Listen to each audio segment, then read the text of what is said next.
하나님의 말씀 마가복음 12장 1절, 교재는 7241페이지를 보시면 되겠습니다. 예수께서 비유로 저희에게 말씀하시되 한 사람이 포도원을 만들고 산울로 두르고 집자는 구유 자리를 파고 망대를 짓고 농부들에게 쇠로 주고 타국에 갔더니 때가 이름에 농부들에게 포도원 소출 얼마를 받으러 한 종을 보내니 저희가 종을 잡아 심히 때리고 거저 보내었거늘 다시 다른 종을 보내어 그 머리에 상처를 내고 능욕하노을 또다시 종을 보내니 저희가 그를 죽이고 또 그 외에 많은 종들도 죽이고 때리고 혹은 죽이니라.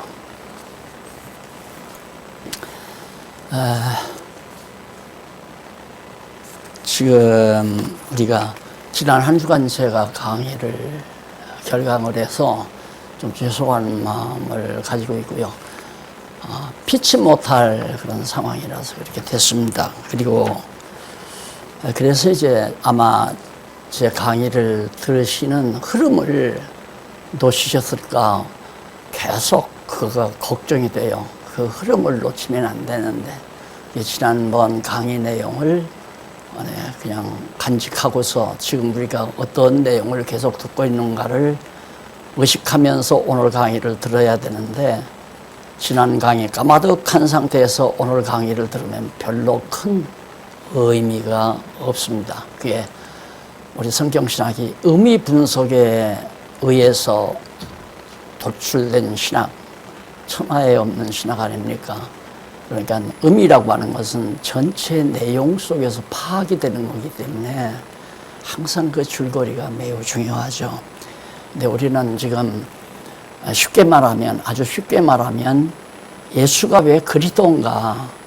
예수 믿으라, 예수 믿으라 그 말은 뭐냐면 예수를 그리스도로 믿으라 그 말이죠. 그 예수를 그리스도로 믿으라는 이유는 구약시대 여호와 하나님께서 그리스도를 보내겠다 그렇게 언약하셨기 때문에 언약한 그리스도가 분명히 마가복음에 기록된 내용대로 우리가 믿어진다면 정말 예수는 그리스도구나. 그러면 예수가 그리스도라는 게 믿어지면 연이어서 그러면 보이지 아니하는 여호와 하나님이 살아 존재하시네? 맞잖아요. 바로 그래서 여호와 하나님이 존재하시기 때문에 참 그분에 대해서, 그 여호와에 대해서 경외하는 마음을 가질 수밖에 없잖아요. 어떻게 그런 신이, 하나님이 살아계셔서 이렇게 구약시대와 신약시대, 이게 역사적인 내용 아닙니까? 이렇게 역사를 지배해서 당신이 언약한 말씀대로 말씀이 그대로 역사 현실 속에서 이루어지는가? 참 위대하시다. 전능하시고 주권자이며 너무도 신실하고 자비롭고 영원하신 분이로구나. 그래서 그 여호와 하나님을 경외하며 살게 되거든요. 또 좀 제 문장이 길었죠. 더 간단하게 말하면 예수가 그리스도로 믿어지면 여호와 하나님을 경외하고 살 수 있다. 그런 얘기예요. 지금 그 효과를 또 그 사실을 확인하기 위해서 오늘 간단하게 또 1시간 동안 50분 동안 제가 강의를 할 거거든요.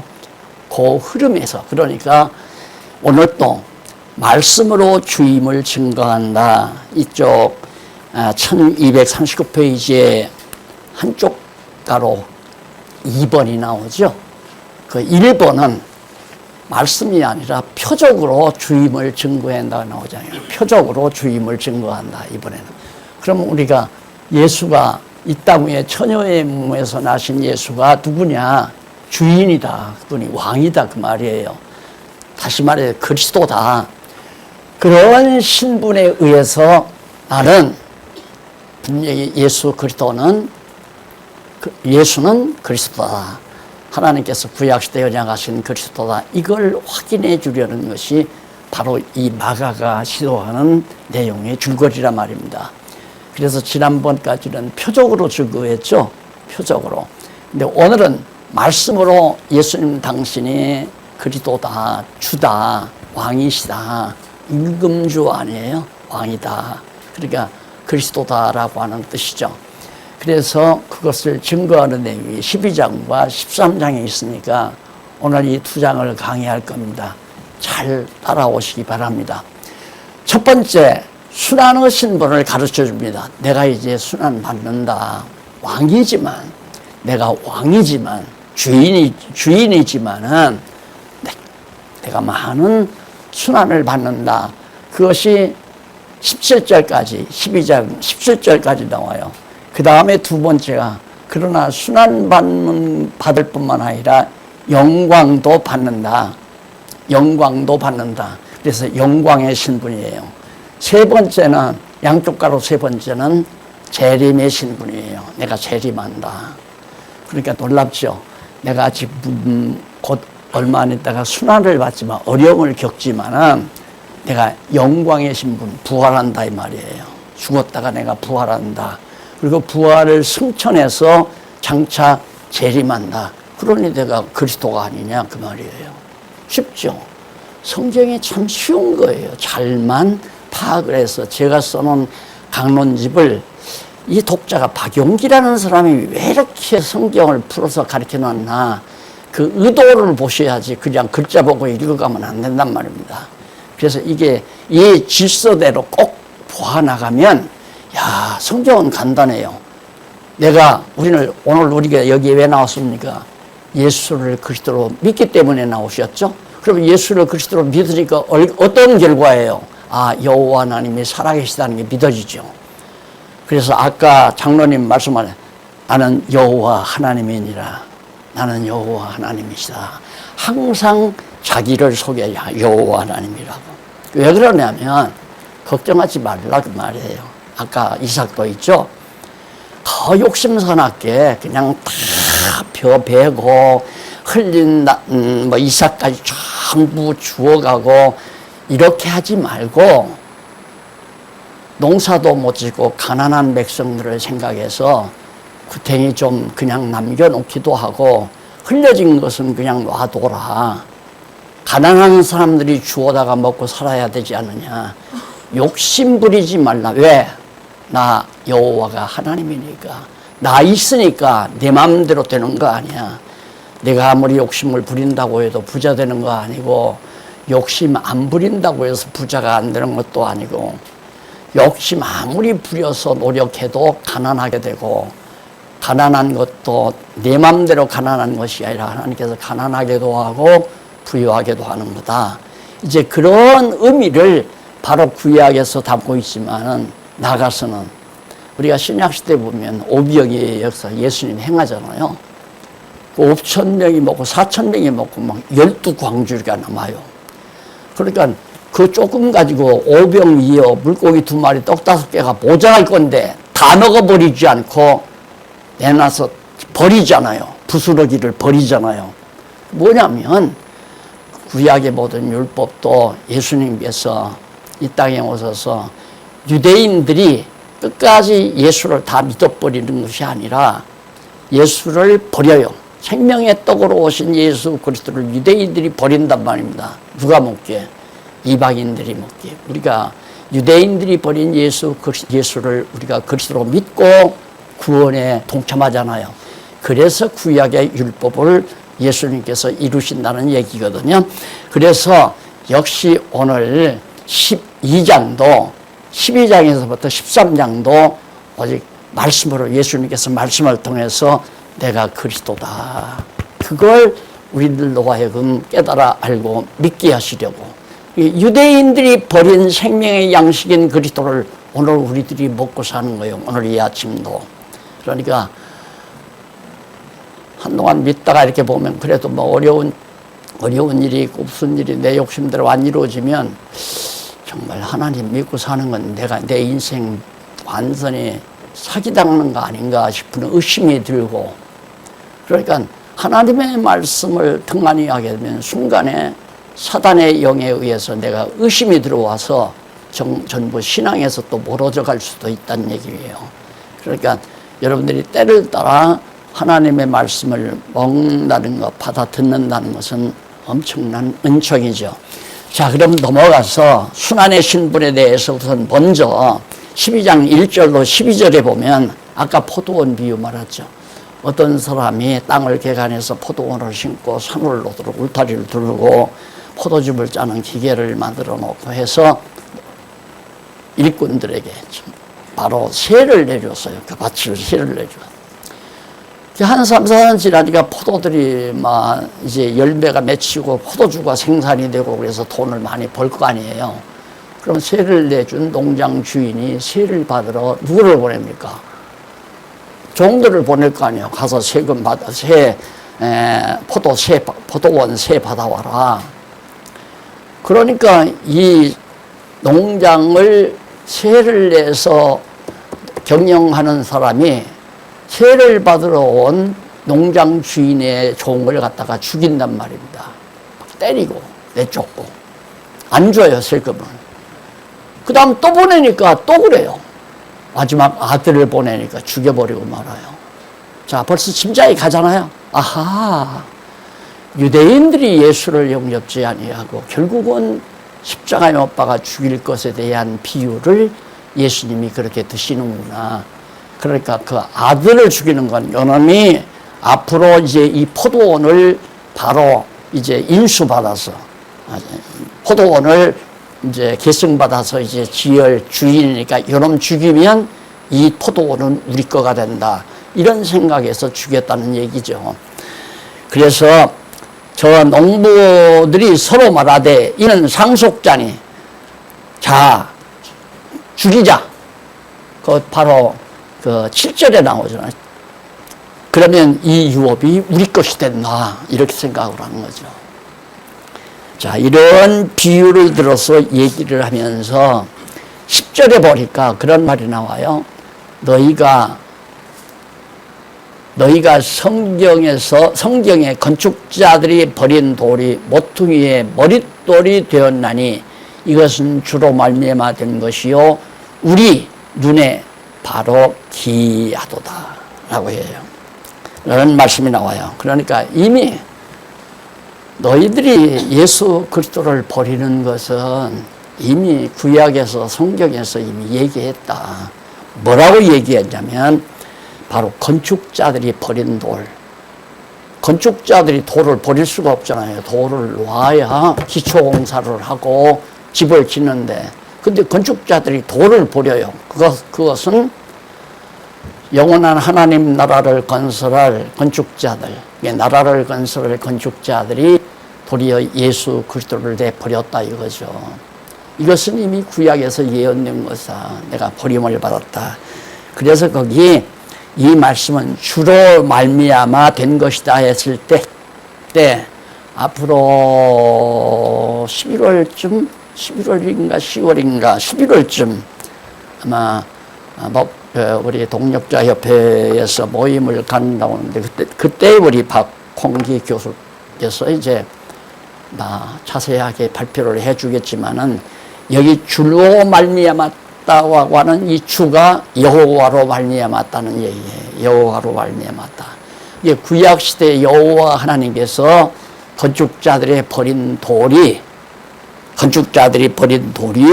하나님 나라의 모퉁이돌, 교회의 기초돌이 되어졌다. 이런 의미를 여호와라는께서 이미 말씀했다 그 말이에요. 그러니까 구약에서 언약된 대로 예수님 당시에 신약에 와서 예수님 당시에 지금 너희들에게 내가 버림받지 않느냐. 너희들에게 내가 버림을 받지만은 나는 진짜 하나님 나라의 머릿돌이다. 그래서 예수는 주라고 하는 사실을 확인시켜주는 내용이 거기 기록되어 있고요. 그렇기 때문에 본문에도 주라는 말이 바로 여호와라는 그런 뜻이에요. 12장 13절로 17절에 보면 새에 관한 물음에 대한 답변으로 순환하신 분을 정리를 합니다. 자, 거기 보니까 저희가 예수의 말씀을 책잡으려 하여 바리새인들이죠. 바리새인들이 어떻게든지 예수를 죄를 이렇게 얼검해 가지고 예수를 죽이고 싶은 거예요. 왜? 백성들이 자꾸 예수만 따르니까 자기들을 안 따르고 자기들에게 충성 안 하고 자기들의 말을 안 듣고 많은 백성들이 예수를 따르고 예수를 믿으니까 열이 난 거죠. 화가 나고. 그래서 이제 그들이 예수께 와서 하는 말이 예수를 이제 죄로 얽어매기 위해서 이렇게 되면 꼼짝없이 예수는 이제 우리한테 거려든다 해가지고 돈을 하나 가지고 왔어요. 그러니까 카이사 황제의 로마 동전이죠. 카이사 황제의 형상이 이제 베껴 있는 그런 돈을 하나 가지고 와가지고 예수님께 로마 카이사에게 세를 내야 됩니까? 안 내야 됩니까? 라고 물어요. 그러면 내야 된다고 하면 이제 예수를 따르는 사람들에게 이제 버림을 받는 거고요. 다 지금 백성들이 로마에 세금 내는 것이 싫어가지고 세금을 피하려고 하는데 세금을 내라 이러면 예수를 다 싫어할 거 아니에요. 그리고 세금을 내지 말라고 하면 로마 법에 걸리는 거고요. 그렇게 이래도 예수는 불리하고 저래도 불리한 질문을 던져요. 자기들 따라는 굉장히 지혜로운 질문이라고 생각해서 이제 꼼짝없이 예수를 범죄자로 얽어매가지고 죽여야 되겠다 하고 그 질문을 던졌는데 예수님은 야, 그 돈을 한번 가져와 보라. 이게 가져가 봤어요. 여기 형상이 누구의 형상이냐 그렇게 물으니까 그건 가이사의 형상 아니냐. 그럼 가이사 건 가이사 갖다 주어라. 그리고 하나님의 것은 하나님께 드리고 이렇게 대답을 했어요. 그 말은 뭐냐면 가이사의 형상에 그려있는 동전은 가이사 것이니까 가이사 주고 진짜 하나님이 원하시는 것은 나를 원하니까 내가 장차 하나님께 드려질 제물로서 죽는다. 그런 의도를 담아서 그 문제를 깨끗하게 정리해버렸습니다. 그러니까 바리새인들이 야, 이래도 저래도 안 걸려든다 이 말이에요. 참 기이하다. 저 사람이 어디서 저렇게 놀라운 지혜가 나타날까 하고서 그러던 차에 그때 이제 어떤 문제가 나오느냐면 양쪽 가로 2번 나오잖아요. 영광의 신분을 가리켜요. 영광의 신분을 가리키는데 넘어가서 12장 18절로부터 27절에 보면 부활 때의 물음에 대한 답변으로 영광의 신분을 가르칩니다. 그러니까 자, 바리새인들은 세금에 관해서 묻고 사두개인들 그 당시도 자유주의 신학자와 보수주의 신학자들이 있어요. 보수주의 신학자들은 모세의 율법대로 살라고 하는 학자들이고 사두개인들은 부활이 없다 그리고 천국도 없다라고 하는 자유주의 신학자와 같은 사람들이에요. 그래서 사두개인들이 예수님 앞에 이제 또 질문을 했어요. 자, 어떤 사람이 아들이 칠형제가 있는데 큰아들을 장가를 보냈다. 그런데 큰아들 장가 갔는데 장가 간 지 얼마 안 돼서 죽어버려. 그러니까 유대인의 풍습대로 동생이 형수를 데려다가 아내로 삼았다. 근데 둘째 아들도 죽어버렸다. 그래서 셋째가, 넷째가, 다섯째가, 여섯째가 이렇게 살다가 마지막 일곱째하고 살다가 다 죽었다. 그러면 이 다음 부활 때 누구의 아내가 되겠느냐라고 묻는 거예요. 참 고약한 질문 아니에요. 이건 네가 너무 잘난 척하는 것 같으니까 자기들 보기는 예수가 너무 잘난 척하는 것 같으니까 얼마나 얄미웠겠어요. 그러니까 백성들 앞에서 한번 망신을 주고 싶은 거죠. 야, 저런 것도 대답을 못하는구나. 그러니까 예수님이 야, 너희들이 성경을 오해했다. 부활 때에는 그런 거 없다. 천사 같다. 천사는 남녀가 없잖아요.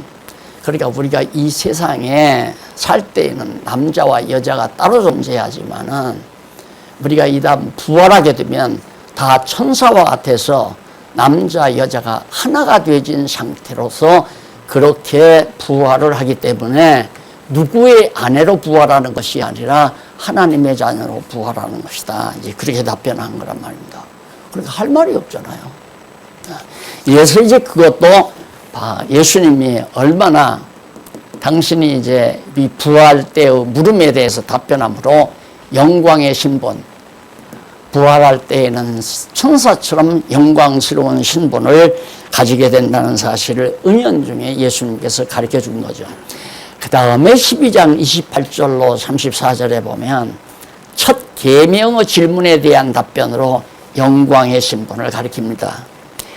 자, 서기관이 하나, 그 다음, 그러니까 바리새인, 서기관, 바리새인, 그 다음 사두개인, 그 다음 이제 서기관, 이게 다 유대인들의 바로 상류급들이에요, 다. 그러니까 권력자들이란 말입니다. 그런데 여기 서기관 중에 한 사람이 저희 변론하는 것을 듣고 예수께 예수께서 대답 잘 하시는 줄을 알고 나와서 물었습니다. 서기관이 한 사람이 가만히 들어보니까 참 예수님이 대답을 너무너무 잘한다. 그래서 자기는 예수님에게 동감이 돼가지고 예수님에게 한 가지 물어본 것이 있어요. 그게 뭐냐면 계명이 참 많은데 구약에 보면 여러 가지 율법과 율법 중에 계명들이 참 많은데 계명 중에서 첫째가 무엇입니까? 가장 첫째 되는 계명이 뭡니까? 라고 물었어요. 그러니까 예수께서 29절에 나오죠. 예수께서 대답하시되 첫째는 이것이니 이스라엘아 들으라. 첫째가 뭐냐?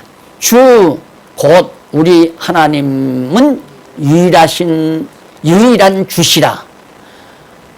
내 마음을 다하고 목숨을 다하고 뜻을 다하고 힘을 다하여 주 너희 하나님을 사랑하라 하신 것이다. 제일 첫째가 하나님 사랑하라. 이게 첫째 계명이다. 그런데 거기 주란 말이 3번 나오죠. 주 곧도 나오고 주시라, 유일한 주시라. 그 다음 다하여 주 너희 하나님을, 주란 말이 나오는데 이게 다 여호와라는 말이에요. 한번 여호와로 바꿔서 읽어볼까요? 여호와 곧 우리 하나님 유일한 여호와시라. 내 마음을 다하고 목숨을 다하고 뜻을 다하고 힘을 다하여 여호와 너희 하나님을 사랑하라. 딱 맞죠? 그러니까 여호와로 이게 바뀌어져야 되는데 여러분이 이렇게 들으면서 그럼 왜 성경이 이렇게 다시 한번 지금 개혁 개정판은요 더 잘못됐어요.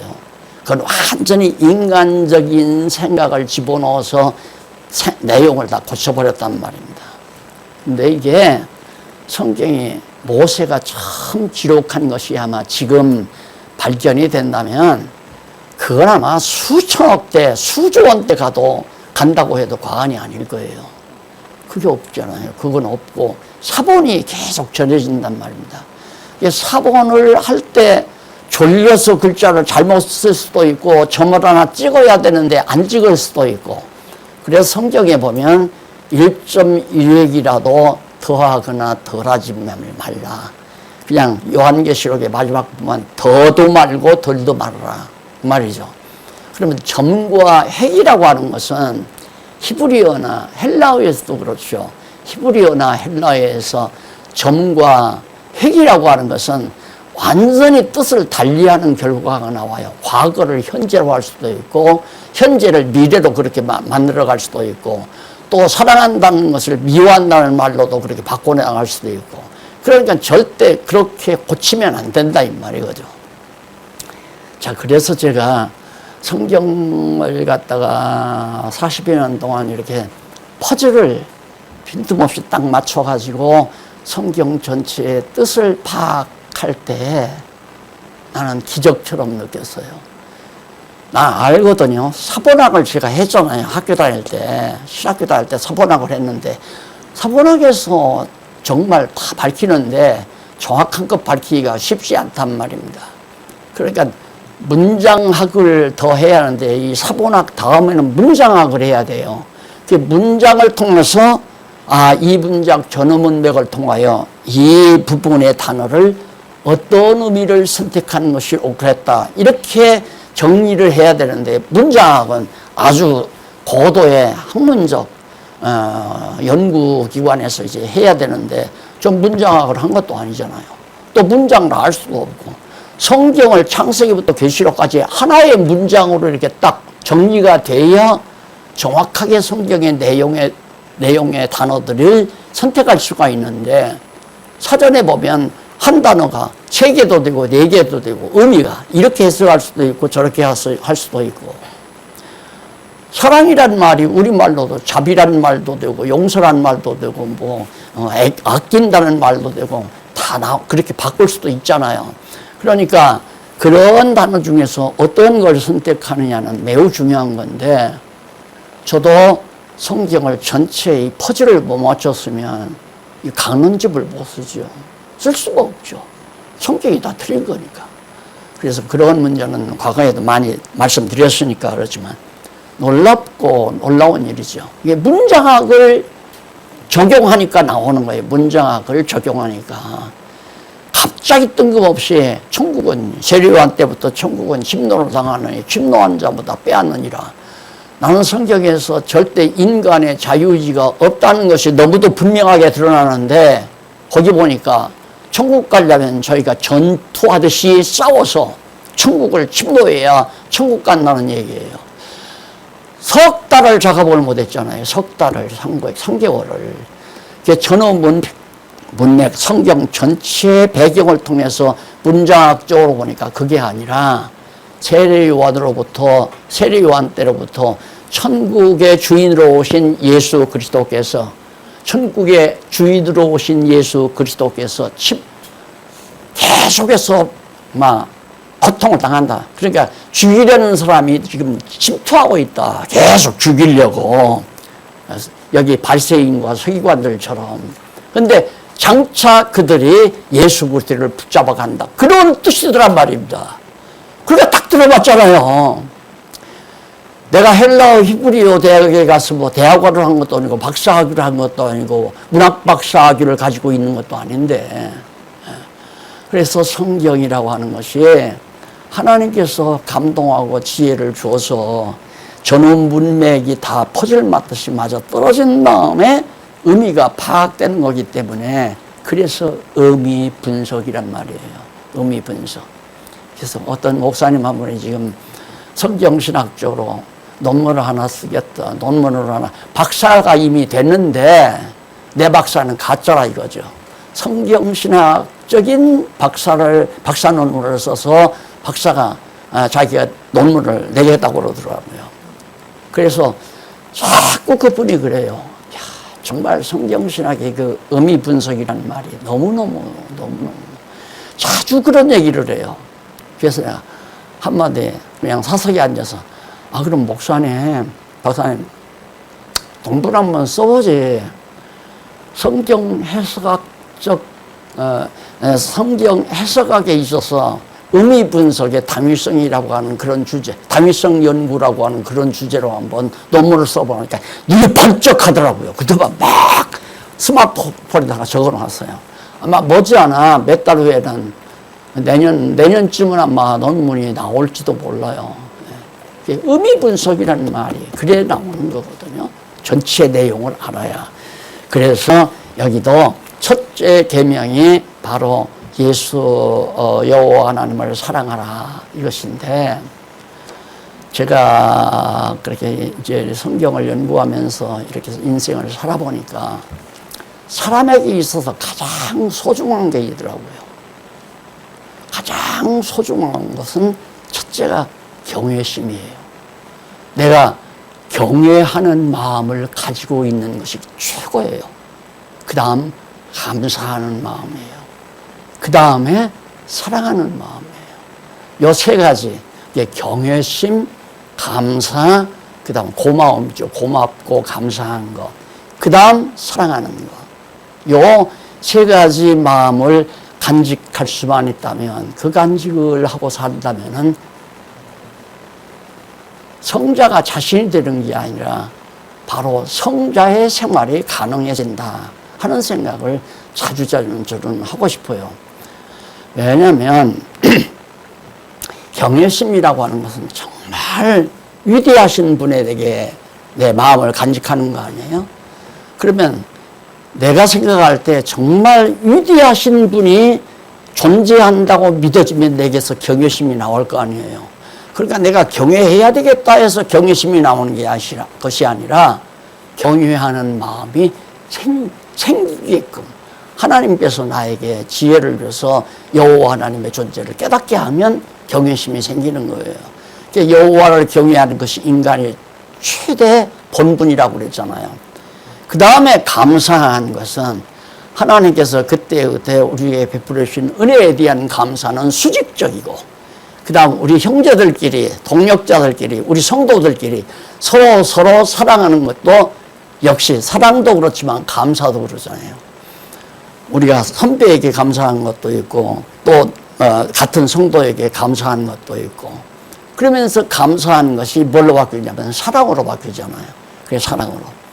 그래서 첫째 계명이 사랑이다 했을 때 정말 위대하신 분에게 대한 사랑은 경외심으로 나타나고, 같은 동료나 형제들에게 나타나는 것은 역시 감사와 고마움 그리고 사랑하는 마음으로 나타난다.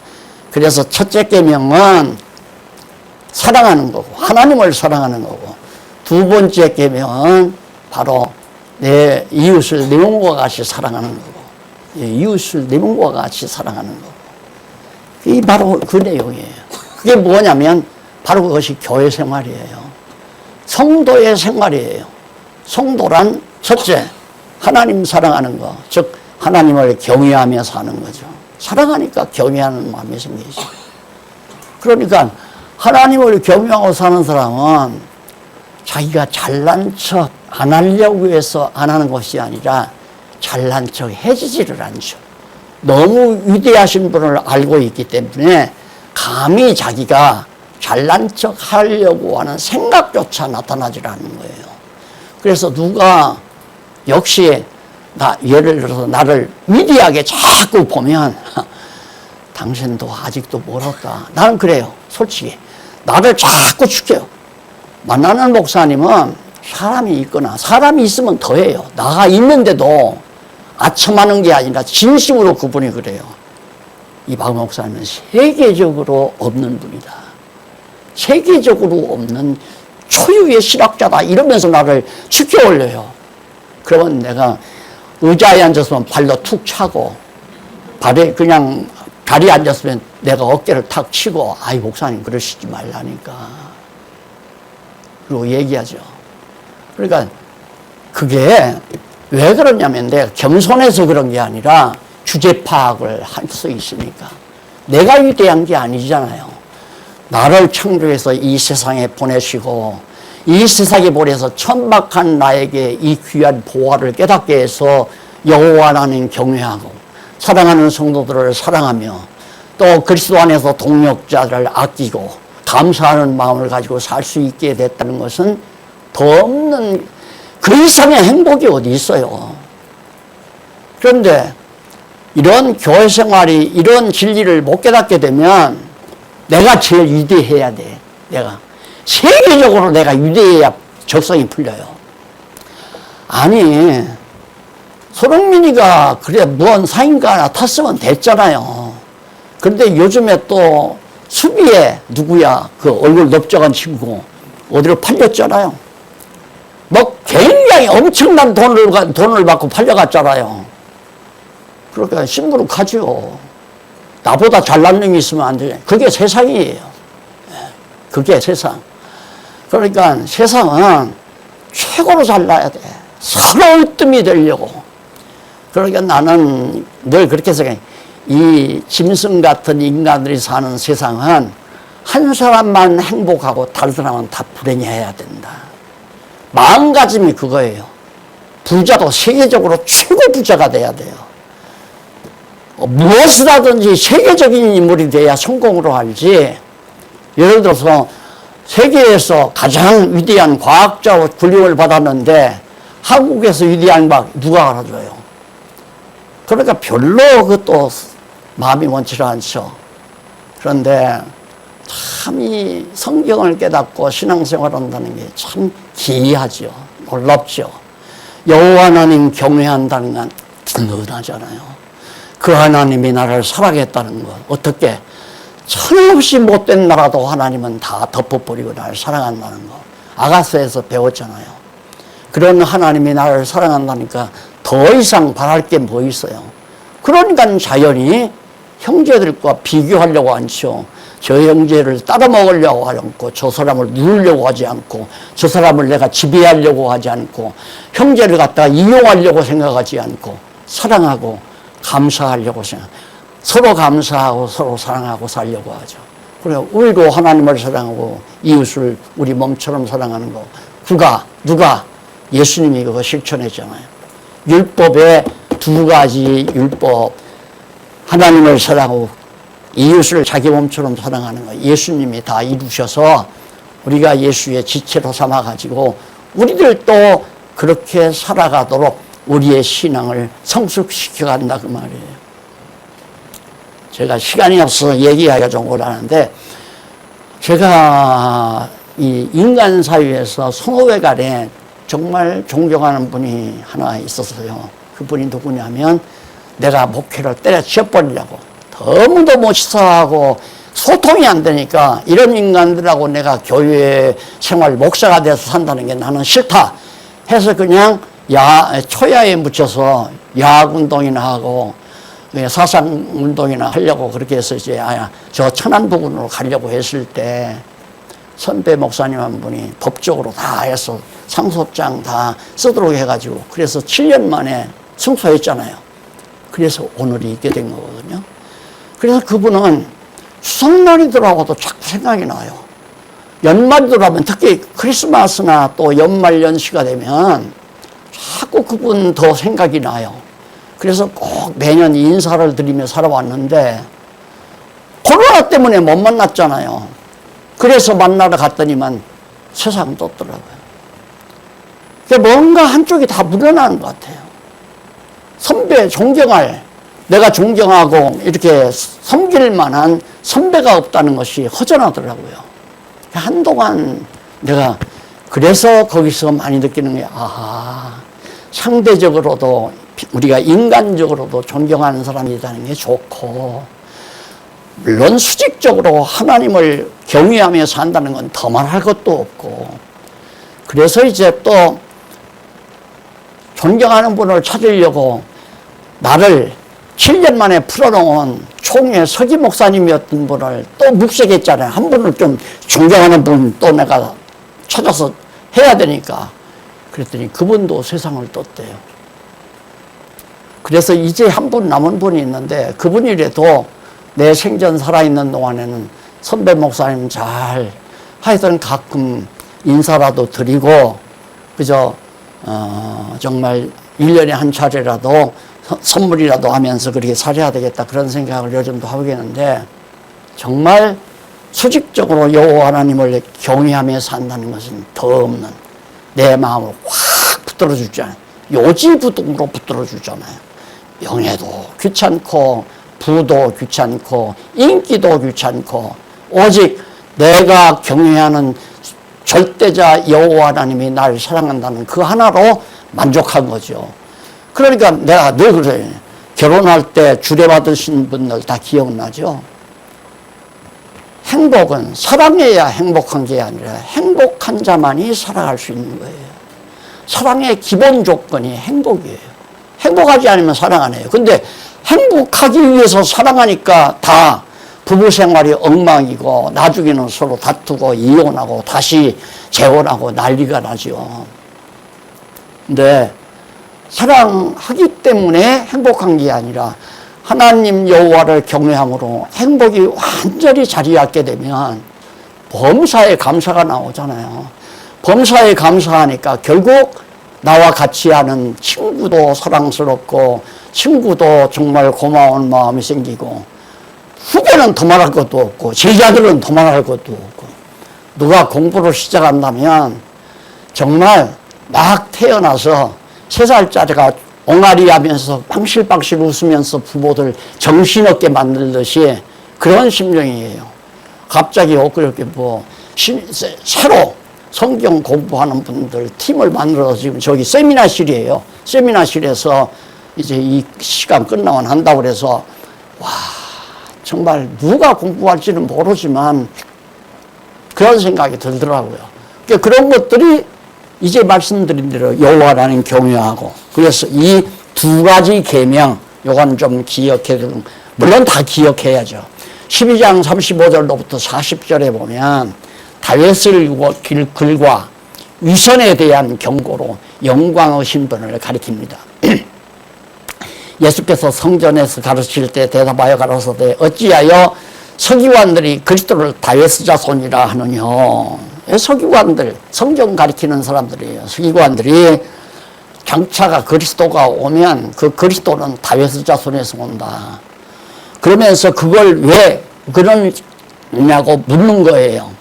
그러면서 다윗이 성령에 감동하여 친히 말하되 주께서 거기 주께서도 여호와께서 그 말이에요. 여호와께서 내 주께 이르시되 내가 네 원수를 발등상 아래 둘 때까지 바로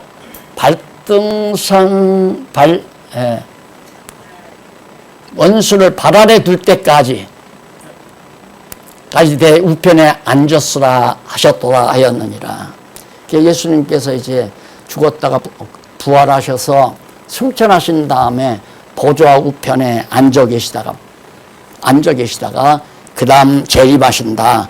그걸 이미 다윗을 통해서 성령으로 감동해가지고 말하자는 다윗 시편에 나오죠. 그 얘기를 예수님이 말씀하는 거예요. 그러니까 예수님의 주라는 신분이죠. 주인임을 강조하는 거예요. 그래서 영광의 신분에 대해서 지금 강조하고 있는 겁니다. 부활 때 물음에 대해서 첫째 계명 질문에 대한 답변, 그 다음 다윗의 글과 위선에 대한 경고로.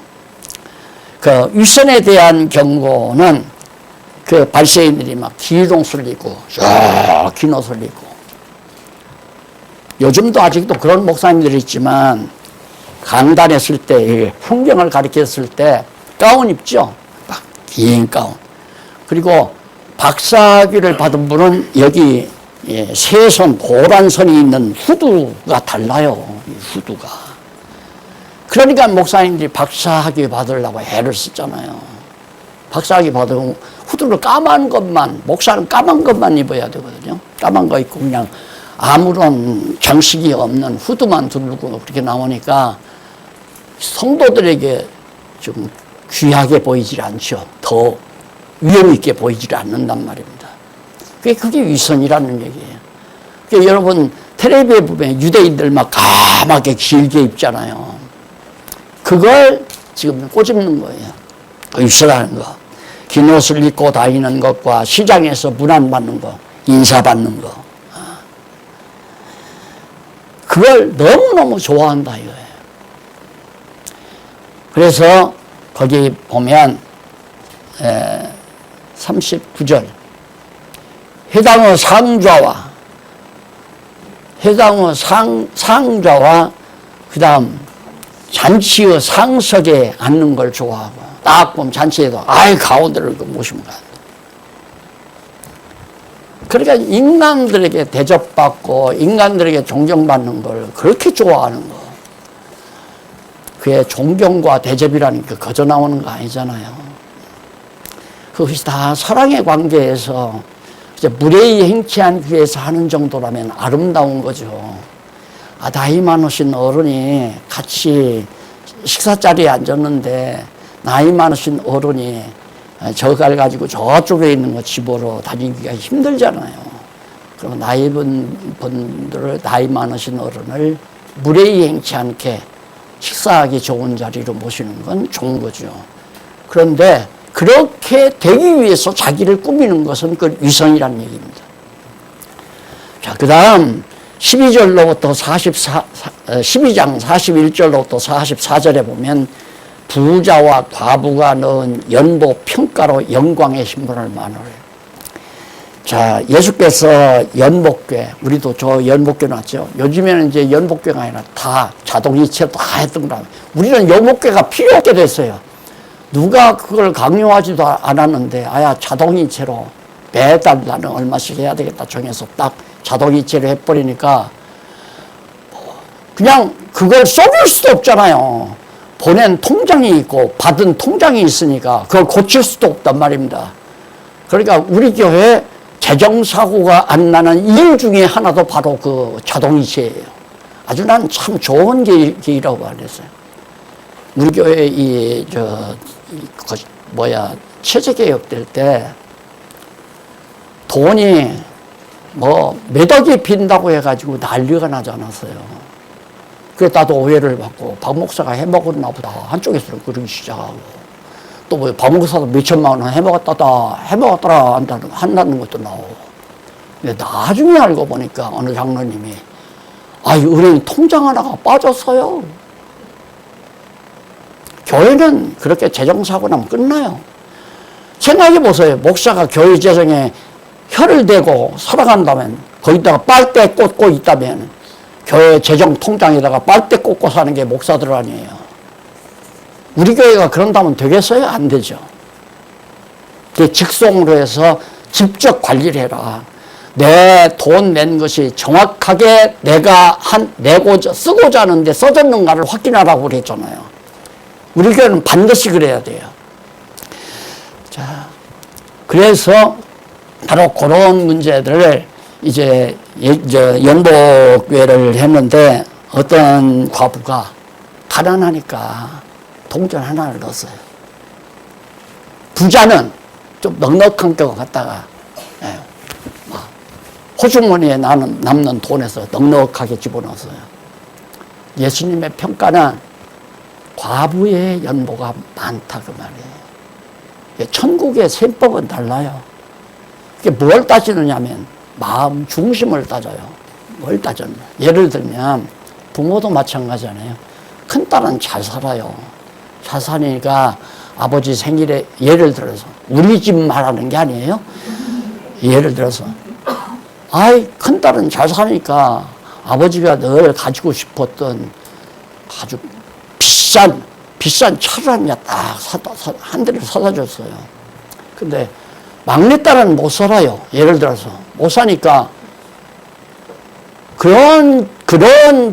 그렇게 비싼 것은 못 샀지만은 노력하고 전략하고 애써서 시장에 가서 시장 덜 보고 그걸 전략하고 모으고 모아서 1년 내내 전략해가지고 돈 10만 원을 만들었어요.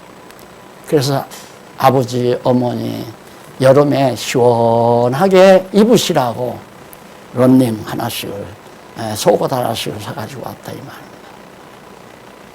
부모의 생각은 그게 더 크게 보여야죠. 부모의 생각은 보여야지요. 그런데 그렇게 안 보이거든요. 자동차 한 대가 크게 보이지. 니는 뭐하고 돈도 못 벌고 그러냐? 근데 하나님의 나라는 안 그렇다 이 말이에요. 그러니까 연보 많이 내라가 중요한 게 아니라 마음가짐이 중요하다. 그러니까 내기 싫으면 내지 말라고 그러잖아요. 그거 다 헛거예요. 내기 싫은 거 내면. 내고 싶은 마음이 있으면 마음을 듬뿍 담아서 연보하는 것을 예수님께서 가르치고 있는 겁니다. 이렇게 해서 12장까지 영광의 신분, 하나님 나라에 대한 영광의 신분을 가르치기 위해서 바로 여기까지 오늘 끝을 냈습니다. 다음 시간에는 양쪽 가로 3번 재림의 신분을 가르치는 내용을 13장부터 14장까지 아마 2장 예습해 오시면 되겠습니다. 기도하십시다. 하나님 아버지, 천박하고 미련했던 저희를 어떻게 존귀하고 영광스러우신 하나님을 경외하며 살 수 있는 마음을 담아주셨는지 참으로 감사합니다. 여호와 하나님 경외하고 사랑하는 지체된 성도들을 서로 사랑하며 감사하는 마음을 가지고 살 수 있도록 역사하시옵소서. 예수님 이름으로 기도드립니다. 아멘.